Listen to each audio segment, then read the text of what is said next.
পাশের এলাকায় ঘুরতে গিয়ে পুরনো কিছু ঝামেলা নিয়ে কয়েকজন ছেলে আমাকে দুইটা চর মেরে আটকে রেখেছিল।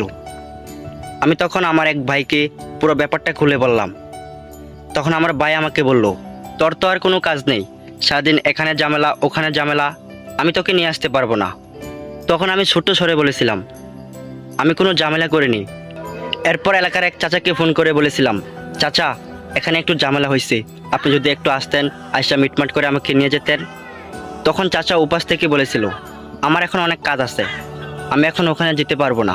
কিছু ভেবে না পেয়ে আমার আপন মামাকে আমি ফোন দিয়ে বলেছিলাম, মামা পাশের এলাকায় আগের বিষয় নিয়ে একটু ঝামেলা হয়েছে, আপনি যদি এখানে একটু আসতেন।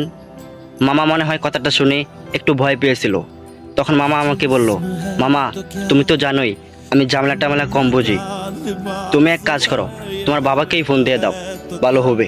আমি তখন নরম গলায় বললাম, বাবাকে বলা গেলে এতক্ষণে আপনাকে ফোন দিতাম না, আমি এতক্ষণে যা বোঝার বুঝে গিয়েছিলাম, চেয়েছিলাম বিষয়টা এখানেই মীমাংসা হোক, তাই এতক্ষণ আত্মীয়দের ফোন দিয়েছিলাম। কিন্তু তারা আমার সাথে যা করলো তাদের তো দেখলাম। তখন ওদের মধ্যে একটি ছেলে আমাকে বলল, তোকে আজ এখান থেকে কেউ নিতে আসবে না, তোর আজ কী হাল হবে তুই বুঝতে পারছিস একবার। তখন আমি মুচকি হেসে রনি বন্ধুকে ফোন দিলাম। উপাস থেকে রনি হেলো বলতেই আমি একটু নরম গলায় বললাম, পাশের এলাকার কিছু ছেলেরা আমাকে 20 মিনিট ধরে আটকে রেখেছে, তুই কি একটু আসতে পারবি।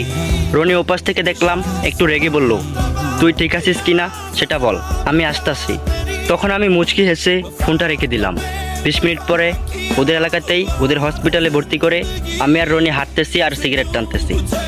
তখন রনি আমাকে ভারী গলায় বলল, তোকে নাকি 20 মিনিট ধরে ওখানে আটকে রেখেছে, তাহলে আমাকে ফোন দিতে এত লেট কেন। আমি হালকা হেসে বললাম, পরে শুনিস। আসলে যাই হোক না কেন জীবনে বন্ধুর সাথে কোনো সম্পর্কের তুলনা চলে না।